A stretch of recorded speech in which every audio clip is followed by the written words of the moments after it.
And hello all of my fellow nerds out there, this is Oracle Nerd Richie and welcome back to Naturally Me. Pride Month is once again over. Very sad. I'm actually very sad about it. And yes, I am back to my my rather plain blue sweatshirt design, but don't worry, I'm certain that we are going to be finishing this game today. At least I hope we will. I don't know. I mean, there's nothing wrong. There's nothing wrong with that. I love this game. It's absolutely amazing. The characters are great. Their personalities are amazing. And don't get me wrong. I love playing Pride games, Pride LGBTQIA games, even when it's not Pride Month. So hopefully we get to see more games, exactly like this. So anyways, let's go ahead and get right back into the story. With that, the group leaves the small town behind and ventured towards the dragon. Oh! After a couple of hours of traveling and fighting a horde of slimes, to which the group was able to successfully kill, the adventurers are now only an hour away from the cave. So they decide to set up camp to regain some of their energy from the recent fight. Everyone is chatting around the campfire. Well, everyone except Barald. Lydia looks over her shoulder to see the lone warlock off by himself, deep in thought. Now might be the time to talk to them. Stepping away from the others, Lydia makes her way over to Barald. Hey. Hi. Do you want to talk? What do you want to talk about? You're away from everyone. I just wanted to make sure you were okay. Barald wipes their face with their hands, revealing a pitiful smile. I guess I'm not very good at hiding my emotions, am I? Well, I'm a very perceptive orc. Plus, it comes with the territory of being a cleric. You need to know when a party member isn't doing well. Lydia takes a seat in the grass. Please correct me if I'm wrong, but does this have anything to do with what happened last night? With the patrons? She nods. I thought you would have forgotten about that. Do you want me to forget about it? Depends. How do you feel about it? Feel about it? Feel about you not wanting to address me with him or he? He nods hesitantly. Oh, sorry, my bad. They, Barald, nods hesitantly. Jeez, I cannot read today. It doesn't matter how I feel about the situation, Barald. What matters is how you feel. Were you not expecting that answer? Well, yeah. I mean, when I brought it up before to people, they only told me how weird it was to them. It never mattered how I felt. Well, how do you feel? I don't know how to feel. It's all just so confusing. Okay, so let's talk. Talk about it then. Let's work through it. Talk about it? Yeah, why not? I mean, we're not going anywhere. Plus, I would like to relive my olden days back at the church where I got to patiently listen to everyone talk about their day with me. So, please, if you don't mind letting me be a bit selfish, allow me to relive those days for just a little bit. Okay. Barald inhales deeply, then shakily exhales. Where do I start? You mentioned that you didn't feel comfortable being addressed as he or him. When did that start? Barald shrugs. A long time ago, but I've always kept it inside. I figured it would just be easier to roll with what society knew me as then. Well, I still don't know what I am, if I had to be honest. As Barald tells her story, Lydia nods, which gives the dwarf the strength to keep going. A part of me wanted to say something, like how I did last night, but I think I only did that because I was drinking and my sense of fear was thrown out the window. But when I'm sober, I'm terrified. I'm terrified that if I speak up and try to correct people, that they would look at me like I'm a freak, a monster. Yeah. Well, I can assure you that you aren't any of those things. What you're going through right now is perfectly normal. It is? Of course, Barald! How do you know this is normal? It's because I went through something similar myself when I was younger. You did? Lydia nods. Yeah, I'm a trans woman. When I was younger, much like you are feeling right now, I felt different from other kids around me. When I got older, that's when I found out I'm not a man. I'm actually a woman. But I didn't say anything to my parents because I was afraid of what they were going to think or do. After all, orcs are very prideful creatures who don't really have time for emotions and all that stuff. But I think my parents knew that something was up with me. I wasn't eating, I was constantly in my room, I wasn't talking as much as I used to. They could tell something was wrong with me. So one day, they pulled me aside and asked me what was going on. That's when I told them that I was a woman. They stared at me for a minute. I thought my entire world was going to come crashing down on me. But then my father hugged me and called me his daughter. My mother joined in and also showered me with love. But I know there are people out there who don't get this kind of support. So when I became a priest, I made sure to preach kindness and that we should only judge someone on their actions, not for who they are. Broad nods, soaking in all this information. I see. But I don't feel comfortable being addressed as a woman either. I don't know what I am or how people should address me. Well, there are a few gender-neutral pronouns out there, actually. Ones that don't lean male or female. There are? Lydia nods. Yeah, like they, them, ze, them. Or is it... I actually don't know how to pronounce the X one. Is it pronounced with a Z like xylophone, or... I still need to look these things up. Z, zim, it's... I'm sure that there are more, but that's what I know of. That's what I know of. It's all what you feel comfortable with. If you ever feel like you want to change how people address you, that's okay too. So don't feel like what you pick is permanent. After all, gender is a spectrum. Spectrum, Barald. You can identify as however you like. Taking in all Lydia just gave them, Barald mulls over their options. Then they smile. I think I might prefer they, them. At least for now. Lydia smiles softly. Okay, I'll make sure I address you as such then. Wait, I have a question. What? Barald plays with their beard nervously. Is it okay for me to look the way I do? To have a beard? I like my beard, but I feel like people might say that it's only a thing a man should have. Well, what I'll say to that... Here's what I'll say to that. If you feel comfortable with how you look, then don't change anything about yourself. There's no rule book on gender. There's no defined look for anything. So if you like your beard, keep it. If you want to wear a set of clothes, then wear it. Barald looks over at Lydia's shoulder, their eyes landing on the others who are sitting by the campfire. Do you think they'll accept me for being me? Lydia glances at the others. The group, feeling their eyes on them, waves at them happily. Absolutely. Lydia stands up. Now come on, I'm sure the others would like for us, namely you, to join them. Lydia holds her hand out to Barald while giving them a gentle smile.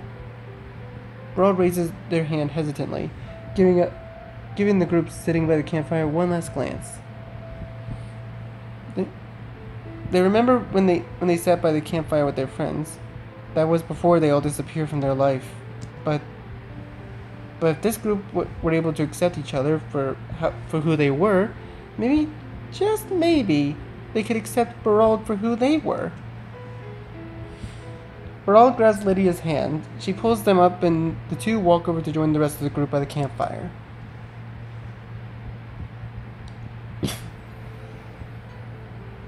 When they arrive, the group is roasting some slime jelly over the campfire. Man, now that makes me wonder what slime jelly would taste like. Would it taste like just roasted gelatin over a fire? Oh, Berald! I was wondering when you were going to join us. Here, I saved you some slime jelly. Clem hands Berald some slime jelly that's been skewered on a wooden stick. Oh, thank you. Berald begins roasting it over the fire. Just roast it for a group of minutes to get rid of the toxins. When it's perfectly toasted, it tastes like green apple pie. That actually sounds really good. It doesn't make much sense, but it makes for a really good snack. Berald sticks their slime on the stick and out towards the fire. The green ball of ooze begins to bubble. You know, I thought you hated us or something. Trix says nonchalantly as she chews on her food. Hated you guys? No, I mean, you sort of scare me, Trix. I scare you? How? I'm like the least scary looking person there is here. Everyone but Clams and Berald can't help but roll their eyes at the moment. Looks can be deceiving. When we were fighting against the slimes, you transformed into one and played with mind games with them, saying how you were their long-lost cousin Thomas. Oh, come on, that was funny. Yeah, that was kind of funny. No, it wasn't. It was a waste of a spell. Trix sticks her tongue out at Constantine. Sometimes I forget I'm in the presence of Mr. No Fun Allowed. Well, I just want you to save the spells like that for when we really need them. There are going to be times when we weren't going to be able to rest, Trix. If we go up against a tough enemy and you don't have any spells at your disposal, what then? But saving spells is boring for boring people, Constantine. And you know what I'm not? Boring. I would rather be dead than boring. Unable to stifle back their laughter, Berald laughs. The sound escaping Berald's lips puzzles everyone, causing the group to look at them. Did you just laugh? Huh? Trix points at the smile on Berald's face. You did! I honestly thought you hated us or something. What makes you think that? Well, you barely ever talked to us, but you were always by yourself unless Lydia came over and dragged you to us. We were kind of wondering if we did something wrong. No, you guys didn't do anything wrong. I was just preoccupied with some personal stuff, that's all. Is everything okay now? Berald nods. Yeah. I just have one request, though. What's that? Do you want me to let you bring back the dragon's head so you can claim all glory? I mean, if it means that much to you, I'll let you hold on to it for 5 minutes when we get back to Aladon. What? No. I don't want to do that at all. I think I would faint if I held a dragon's head. Good, because I wanted to at least hold the dragon's head for 5 minutes. We'll talk about that later, Clams. Anyway, what were you going to say, Berald? Moving forward, when you guys address me, could you possibly use they and them? For sure! Yeah. Ye. Clams just ye. See, I'm telling you, these folks are just these folks here are just people this is just the world that they're in, but in real life it's just some people playing D&D. Like, this gives me very big D&D vibes, and I really like that. So hold on, I'm just gonna move my avatar so that I'm not completely blocking Berald. But I don't want to block the dialogue box either, so yeah, my avatar will just be right here for now until I can put it in a better position.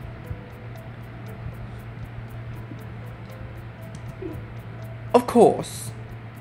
For a second, Barald is taken aback by their sudden support.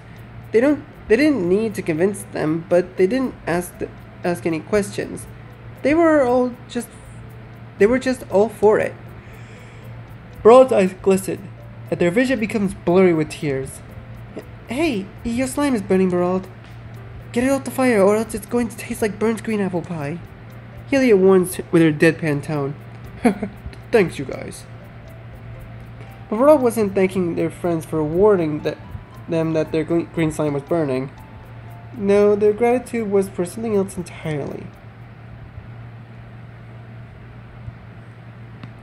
After enjoying a delicious green slimes, the four felt ready enough to continue with their adventure.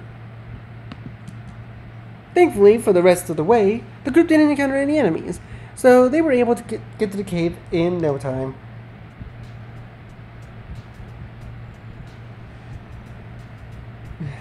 So, this is it. It is. Although the group felt confident in their abilities, reality was finally starting to skin in. We're starting to sink in. My bad. Sink in. This is the cave where the dragon lived. This cave was also now the resting place for countless adventurers. Ones who also felt like they could take on this beast. Yet, everyone's determination wavered. Could they really do this? Could they be the ones to slay the dragon? Or would they just join the others who fell before them? Lydia, noticing the fear in everyone's eyes, clenches her fist. I know we're scared, but we can't back down now. After all, what would people think of us if we came back to Eladon without having completed the quest? Lydia's voice wavers a bit, but she keeps going. Plus, we're heroes, right? We're supposed to help people. Putting on a brave face, Lydia turns to face the group. If we can slay this dragon, we'll not only bring peace to people of Eladon, but also to the families and friends who lost people to this ferocious beast. And you. Lydia looks directly at Barald. You have something to prove, right? A moment of silence befalls the group as they mull it over Lydia's words. They can do this. They've been on countless missions. They've overcome obstacles, and they've been lost near those, and they've even lost those near and dear to them. Yet, despite all that, they were still here standing tall. Sure, they may have never faced a dragon before, but if they could withstand whatever life threw at them, then a dragon was no match for them. Lydia's right. Barald steps closer to the cave's entrance. We can't run away now.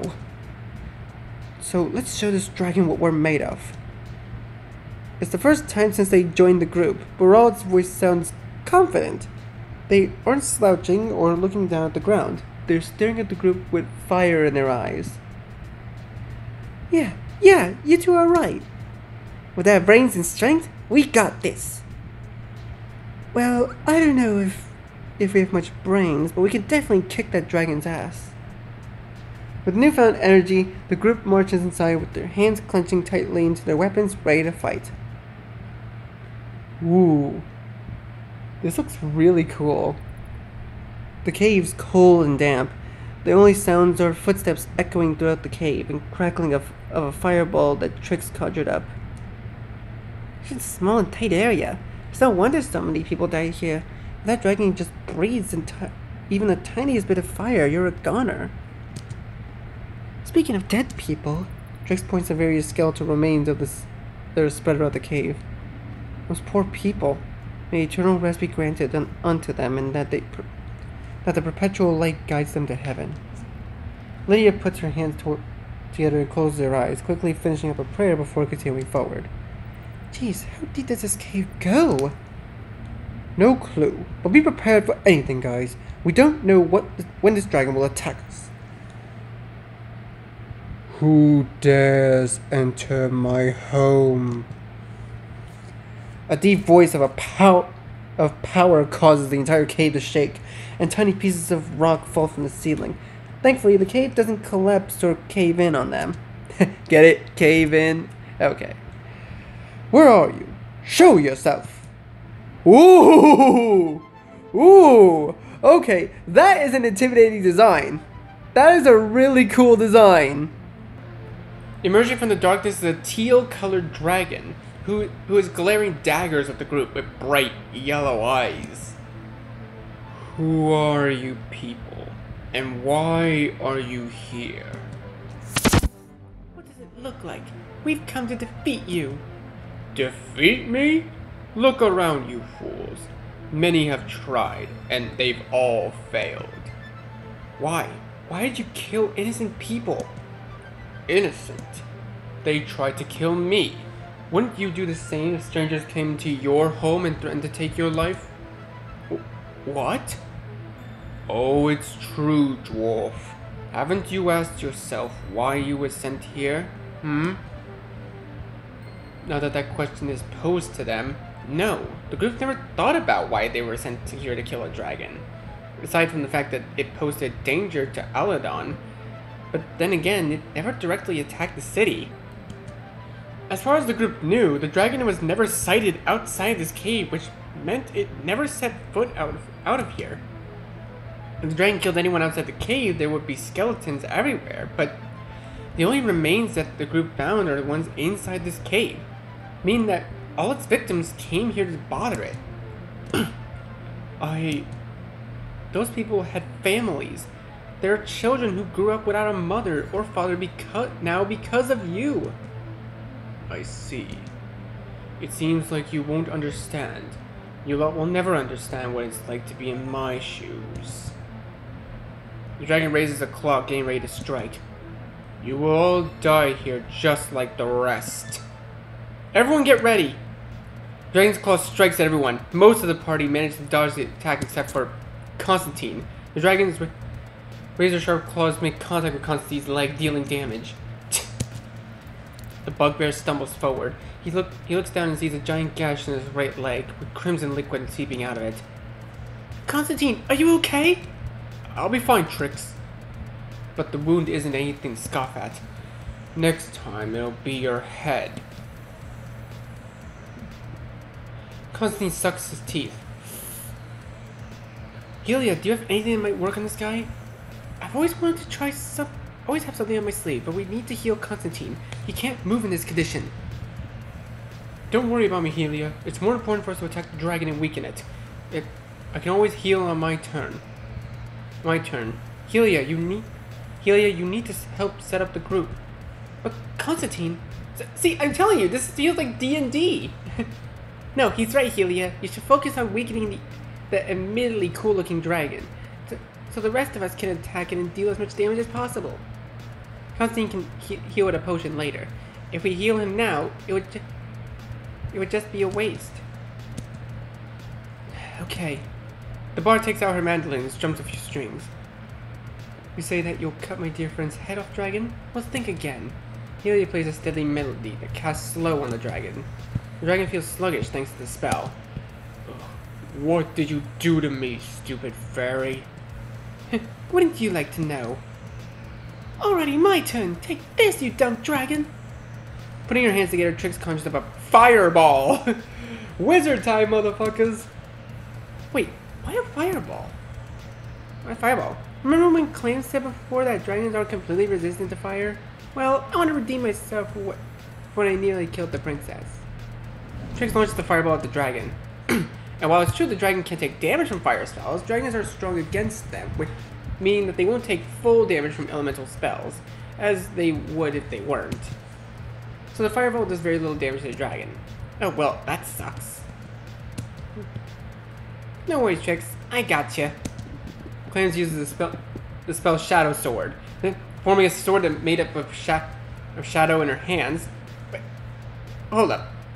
Why isn't Shadow Sword a move in Pokemon? This sounds like a Pokemon move. Like, come on, people. Forming a sword of shadow in her hands, Clams charges towards the teal dragon. Take this! The sword sinks deep into the stomach of the dragon, which causes the beast to cry out in pain. The attack deals critical damage. The dragon quickly hops back and wipes the blood off her face. That's what you get for being strong against fire attacks. It's my turn, but... Constantine looks at his leg, which is covered in blood. Should he be attacking the dragon? Though if he does, there's a chance he might miss, since he's not fast as he normally is due to his injured leg. So he should just have to heal, but there's no telling what the dragon will do next. Constantine is the strongest member of the party. If he manages to land an attack now, that'll help his team. Ugh. Now's not the time to be stupid. If I don't heal now, the dragon's going to attack me. Most likely kill me. I can't die here. I have to see things through. I have to make sure these guys save the world. And memories of Hugo and his family flash through his mind. I want to see them again. Taking out a healing potion, Constantine chugs it. He feels his energy return to him. When he looks down at his leg, only dried blood and a ripped pant leg remain. Okay, let's see. Lydia scratches her chin, thinking about what to do. This might do the trick. Lydia points at the dragon. May you feel pain that bestowed upon you. May you feel the pain that you bestowed upon those you killed, dragon. Suddenly, the sound of a sorrowful bell fills the air. Lydia casts a toll of dead on the dragon. What in the world? The confused dragon looks around, but is unable to spot the source of the sound. It's just an illusion, Orc. Stop playing mind games with me. The dragon is successful on their wisdom, saving throw, and is able to drown out the sounds of the bells. Dang it. Is it my turn? Yep, go ahead, Barald. Okay, what should I use? Oh!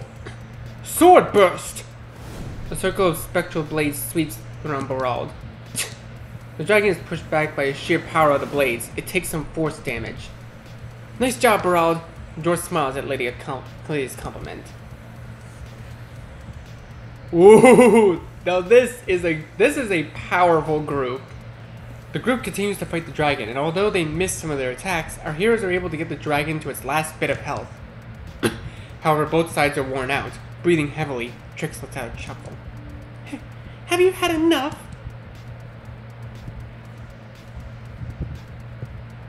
You think this is the end of me? Think again, wizard.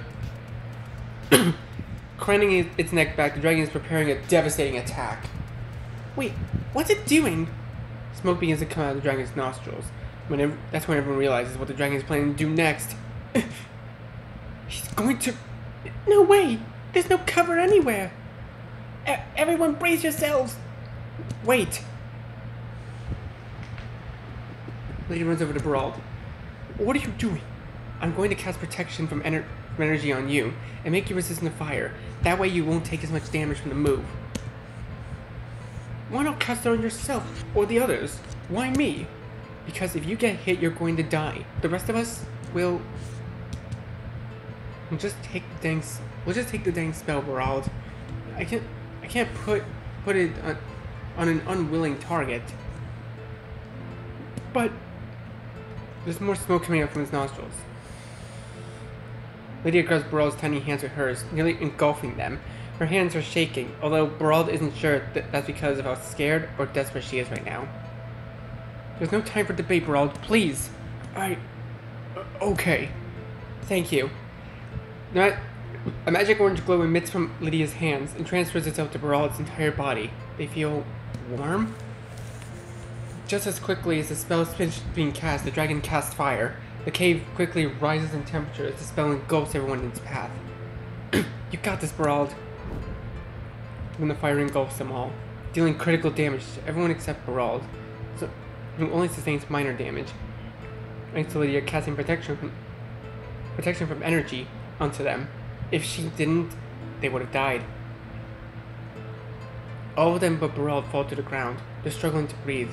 Much less keep their eyes open. One more attack and claims Constantine, Lydia, and Trix are all goners.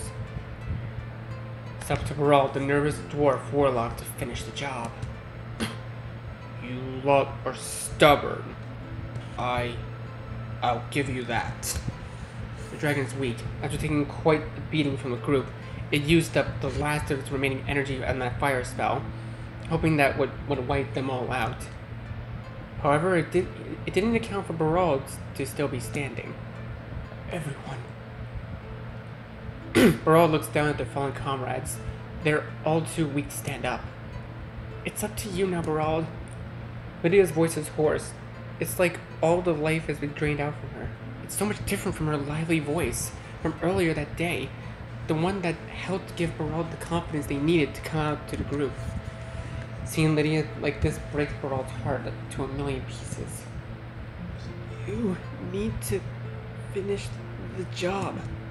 Me? But you can do it. I know you can do it. We all know you can do it.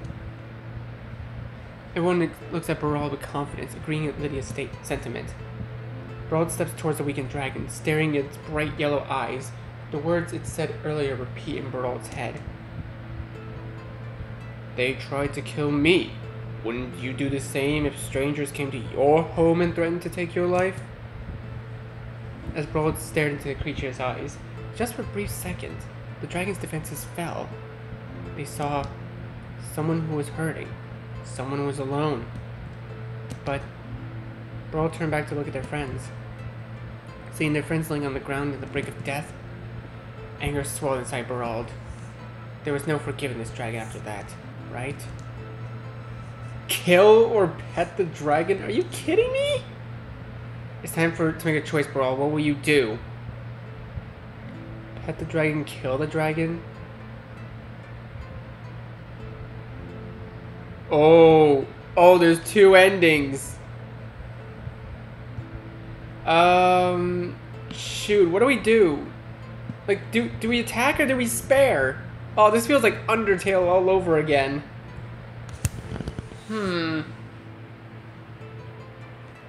Okay, idea. The idea we're going to save here because there are probably two endings. So I believe we okay.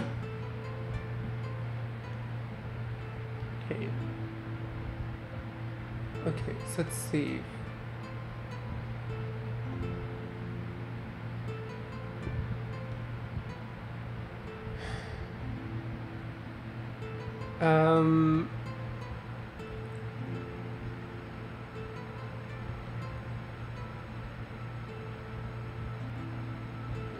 All right. I think we should probably just kill the dragon. Okay, just to see what happens. It's just to see what happens. Okay. I will go back to this decision, and we will get both endings. Barald unsheathes their weapon and points at the dragon.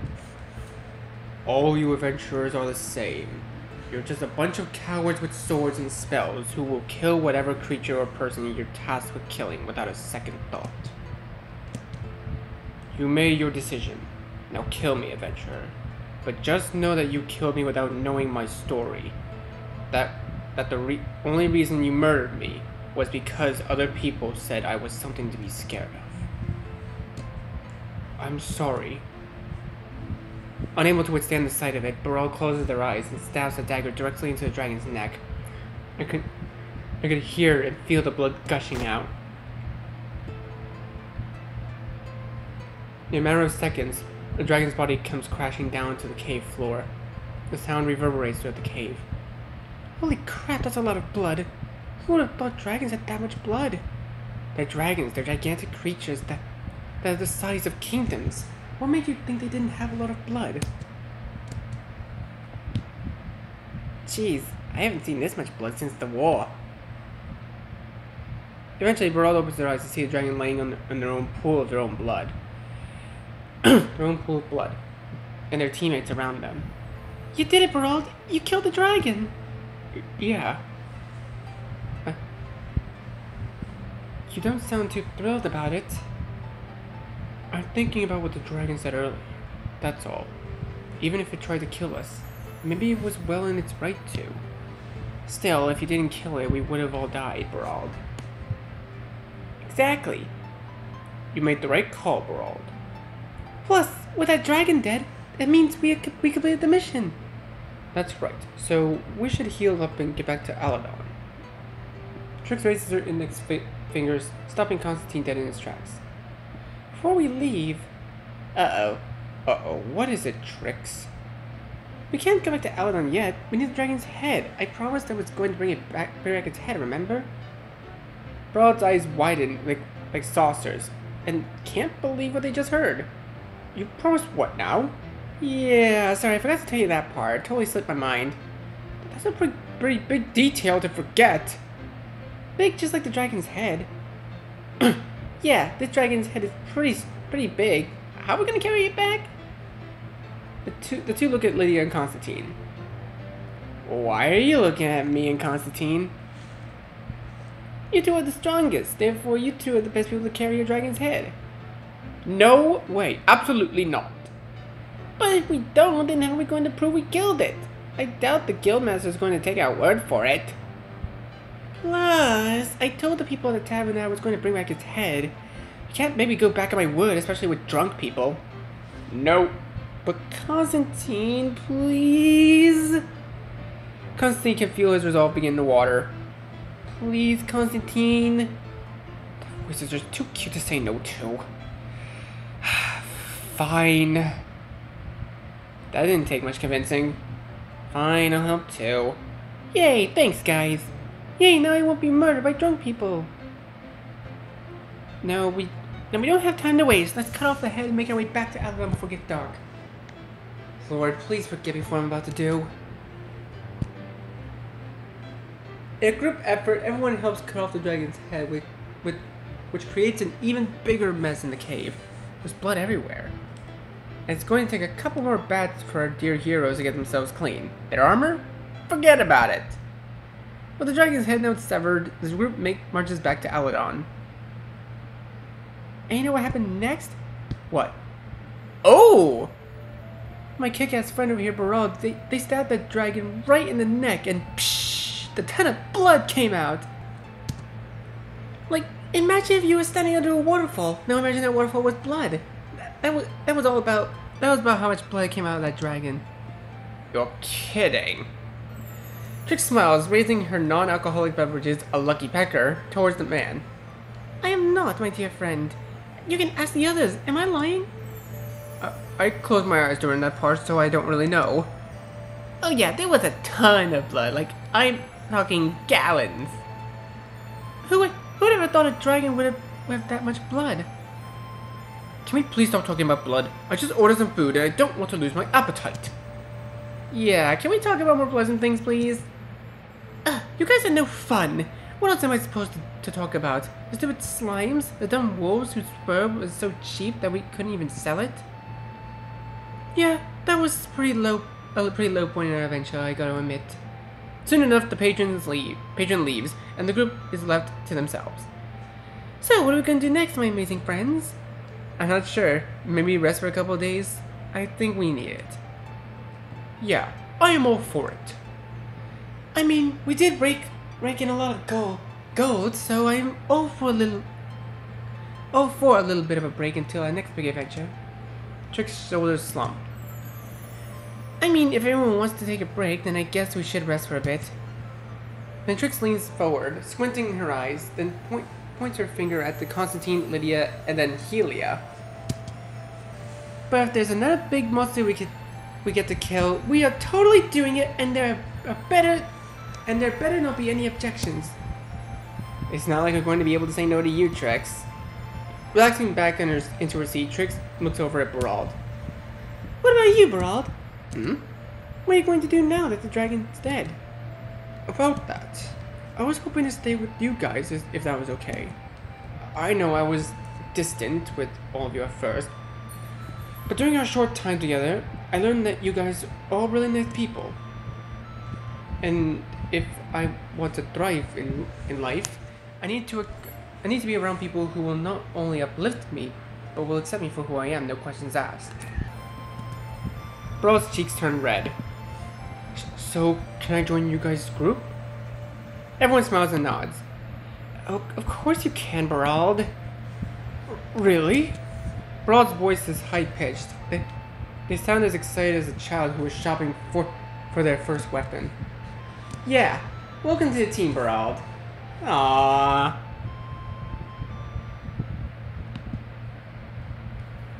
Oh! Wait. What? Who are these? Who are these people? Hold on a second. What? Oh, see, I told you it was a D&D night. I told you guys. And that's a wrap, everyone. Good job. I'm surprised you all made it out alive. Well, no thanks to River. I don't know if I did all that much. You guys were the ones who weakened the dragon for me. I just landed the killing blow. Don't undermine what you did. You helped a ton, River. Honestly, River, if you... Oh, wait, they're name colors. The colors of the names match their characters, so... So wait, Theo, I want to guess was... I honestly don't know who Theo was. Oh. Honestly, River, if you didn't join them on this adventure, you probably would have all died. Okay, Violet was definitely clams. I could tell from the color of their name. Wow, you guys really don't have any faith in us. You really don't have any faith in... Do you really have any faith in us, Theo? Blah, I can't read. Listen, I've been DMing this group for 3 years. My faith in you have all died a long time ago. Wow. Okay, yeah, Nicole was Trix. But River with you guys now? That might change. We'll see, though. Cassandra. Okay, so Cassandra was Helia. Anyway, Adam, what are you going to be making for movie night tonight? Oh, Adam was Constantine, of course. I'm guessing Adam is the big guy on the right. Right? I don't know, I could be wrong. I'm glad you asked, Cass. I was planning on making peanut butter trifle with Reese's. Ooh, that sounds good. Oh my god, that sounds amazing. River, will you be joining for movie night? Huh? Actually, is River the one on the left side? Like the guy that's writing on the thing here? I don't know, I could be wrong. Theo, didn't I tell you about movie night? Didn't tell you about movie night, did they? No, they didn't. Listen, in all fairness, I didn't want to force River into anything. This is their first time meeting all of you, after all. Fair point. Well, you're welcome to come if you want to, River. Jamie. Okay, yeah, Jamie was definitely Lydia. Yeah, and it would be awesome to have you, especially since you're going to be part of our group moving forward. This would be great bonding experience. Actually, I had plans to study. Aw, another time then. The group gathers up their things together and exits the study room. When they leave the library, the sun is setting and the breeze is nice and cool. The group says goodbye to River and heads off towards Adam's apartment. Jamie, can we talk real quick? Sure. Guys, can you wait for me at the bus stop? I'll catch up in a second. Sure thing, Jamie. Oh, so that's Jamie and that's River. Okay, I get it now. River was the nervous guy. That makes sense. Jamie turns to face River. What's up, River? I just wanted to say thank you. Jamie raises an eyebrow. For what? For what you said in the game, as Lydia to Barald. You know, when they were sitting at the campfire together. Oh, no problem.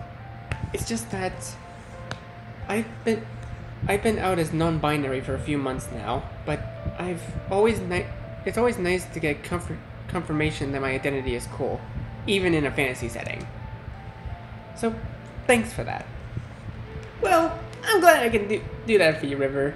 If anyone tries to make fun of you makes you feel bad for being you, let us know. We got your back, both in the game and in real life. River smiles a bright smile. Thank you. So I'll see you next Thursday? Yeah. See ya, Jamie. Bye, River. Good luck with your studies. The two wave goodbye, walking in opposite directions with smiles on their faces. Aww. Wow, I kind of expected it to be a D&D thing, because, well, obviously the little, the D20 that's right here on the screen, but, wow, okay, so I feel like that may have actually been the good ending.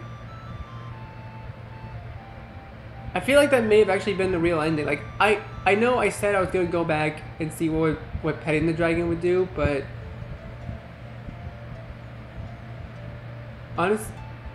honestly, now that I see the ending here, I don't think it's worth going back to. At least not for now. Maybe I'll go back to it sometime later on my own time. But yeah, that's gonna do it for Naturally Me. Thank you guys so much for watching this series. Be sure to leave a like, comment what you think, share this video with your friends, and be sure to subscribe and click the bell so you don't miss a single notification. I'll see all of you in the next video. Goodbye. You say you wanna try, but you never do. Sugar, there's a